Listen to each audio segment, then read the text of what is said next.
ओम नमो भगवते वासुदेवाय नमो नमः। नमस्कार साथियों, मैं आपका मित्र आचार्य विनोद फिर से आपके सामने उपस्थित हुआ हूँ। सभी साथियों, भाइयों और बहनों को मेरा प्रणाम।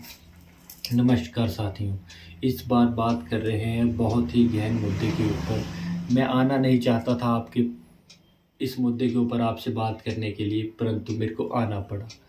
देखो साथियों, होली का महोत्सव चल रहा है। सभी मेरे भाई मेरी बहनें बहुत ही हंसी खुशी के साथ इस महोत्सव को मनाने के लिए आए हैं। आज की परेशानी ये बन गई है कि आज के बिजी संसार में हमें इस बात का भी टाइम नहीं है कि हम भगवान के मंदिर में जाएं। होली का मकसद ये था कि होली का दहन में श्री कृष्ण भगवान ने होली को जला के, उस नेगेटिव पावर को जला के एक पॉजिटिव संसार को एक मैसेज दिया था कि संसार में खुशियाँ फैलें, संसार में सच्चाई की जीत हो और संसार बहुत ही प्रेम पूर्वक, प्रेम वशीभूत होके हम सब एक त्यौहार मनाएं। परंतु अभी क्या है, अभी ऐसा हो गया है कि हमारे लिए खुद के लिए इतना टाइम नहीं है कि हम अपने परिवार के साथ बैठें, काम करें या बातें करें। मोबाइल की में हमारी ज़िंदगी इतनी व्यस्तता हो गई है कि हमारे लिए खुद के पास टाइम नहीं है। हम इतने व्यस्त हैं, मोबाइल की दुनिया में खो गए हैं कि हमें अपने मित्रों से, प्रियजनों से बात करने का समय नहीं है। नकारात्मक बातें इतनी हो गई हैं कि हम आपको बता नहीं सकते हैं कि कितनी नेगेटिविटी हमारे अंदर फैल चुकी है। देखो, भगवान प्राप्ति के लिए सबसे इम्पोर्टेंट चीज़ है कि हम भगवान प्राप्ति के लिए सबसे इम्पोर्टेंट चीज़ ये है कि हम भगवान प्राप्ति, भगवान का मतलब ये नहीं है कि हम अपना कर्म छोड़कर सब कुछ छोड़कर मंदिर में जाके बैठ जाएं।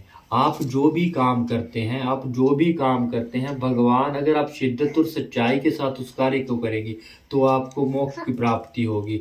मैं आपको एक छोटी सी कहानी सुनाने जा रहा हूँ, आप ध्यान से सुनेंगे तो आपको सब पता चलेगा।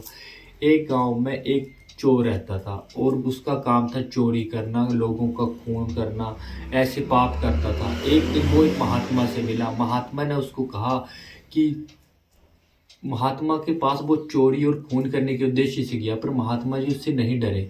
महात्मा जी ने बोला, तुम क्यों करते हो ऐसा काम? उसने कहा कि महात्मा, मेरे को इस काम से शांति मिलती है, खुशी मिलती है। महात्मा जी ने कहा, ये शांति जो और खुशी क्षणिक है, ये शांति और खुशी थोड़े समय के लिए है, उसके बाद ऐसी शांति आपको नहीं मिलेगी। अगर आप तू थोड़े समय बाद अपने कर्मों को देखेगा तो तुम्हें रोना आएगा कि मैंने क्या क्या किया है ज़िंदगी में, तुम सुधर जाओ। तो उसने कहा कि ऋषि ने कहा कि तुम 4 धामों की यात्रा करो। वो 4 धामों की यात्रा करने के लिए निकला। तो बोले, महात्मा जी, मेरे को कैसे पता चलेगा कि मेरा यात्रा सफल हो गई है? तो महात्मा जी ने बताया कि तुम ऐसा करो कि एक सूखी लकड़ी दी। बोले, जब ये हरी हो जाए तुम आ जाना। वो अपने घर से निकला। 20 किलोमीटर बाद उसको रात हो गई। उसने पेड़ के नीचे आश्रय लिया। वहाँ पे उसने देखा कि पेड़ के ऊपर कुछ डाकू बैठे थे और वो प्लान बना रहे थे कि आज इस गांव को जलाना है। और उसने बोला कि मैंने इतने खून तो किए हैं, आज एक गांव को बचाने के लिए 4 खून और कर देता हूँ। 4 खून और कर देता हूँ। और उसने 4 खून उनके किए और उस गांव को बचा लिया। जब वो उस गांव को बचाने के लगा, उसने उस लकड़ी को निकाल के देखा, वो लकड़ी स्वयंभू हरी हो गई थी। वो उस लकड़ी को लेके गुरु जी के पास गया। गुरु ने कहा, तू इतनी जल्दी हार के आ गया, तुमने इंतजार नहीं किया?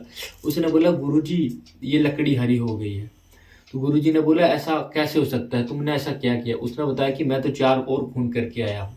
तो गुरुजी ने बोला, अगर तुमने यह कार्य लोगों की अच्छाई के लिए, किसी गांव को बचाने के लिए किया है तो तुम्हें परमार्थ मिल चुका है। अगर हम अपना कार्य जो हमें भगवान की देन से मिला है, अगर हम अपना कार्य भी ईमानदारी के साथ करें, सच्ची निष्ठा के साथ करें, तो उसमें भी भगवान प्राप्ति हो सकती है। पर मकसद ये होना चाहिए कि उसमें मेरा अहम नहीं होना चाहिए, उसमें मेरे को अहंकार नहीं होना चाहिए कि मेरे बिना नहीं हो सकता। ये कार्य ऐसा है जो पूर्ण निष्ठा के साथ होना चाहिए। रोज ही हमें ये कहना चाहिए, भोलेनाथ, तुम्हारी कृपा से हमें ये कार्य मिला है और तू है करवाने वाला, हम कुछ नहीं कर सकते हैं। इस श्रद्धा के साथ, इस आस्था के साथ हम कार्य करेंगे तो जरूर हमें मोक्ष की प्राप्ति होगी। ये जीवन में जीवन लेने का लक्ष्य प्राप्त होगा। अगर हम ये सोचें कि 50 की उम्र होने के बाद मैं अच्छे कर्म शुरू करूँगा, मैं कीर्तन शुरू करूँगा, मैं भगवान के मंदिर जाना शुरू करूँगा, तो ये बेवकूफ़ी है। क्योंकि 50 की उम्र आने तक ये सब होगा किसी ने नहीं देखा है। क्योंकि 50 की उम्र आना ही एक क्षण का पता नहीं है, अगला क्षण मेरी ज़िंदगी में आएगा या नहीं आएगा। तो जो जीना है, जो अच्छी कर्म करने हैं, वो इसी जन्म में और अभी कीजिए, क्योंकि कल किसी ने नहीं देखा। क्षण का पता नहीं है, क्षण बाद क्या होगा किसी को कोई ज्ञात नहीं है।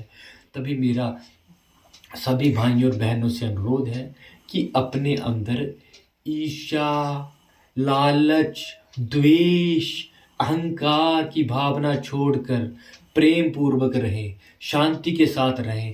हमारे जो त्योहार हैं उनका अच्छी तरह से पालना करें और इसी प्रेम के साथ, इसी भक्ति के साथ भगवान की पूजा में लगे रहें। जब आपको समय लगता है तभी भगवान की पूजा करें, तभी आपको मोक्ष की प्राप्ति होगी। अगर आप इसी अहंकार में, इसी घमंड में लगे रहेंगे तो आपको कभी भी मोक्ष की प्राप्ति नहीं होगी। इसी के साथ हैप्पी होली। सभी दर्शकों को, सभी भाइयों को होली की बहुत बहुत शुभकामनाएं। और मेरा सभी भाइयों से अनुरोध है कि मेरी बातें आपको अच्छी लगी तो आप मेरे चैनल को लाइक और सब्सक्राइब कीजिए। धन्यवाद साथियों।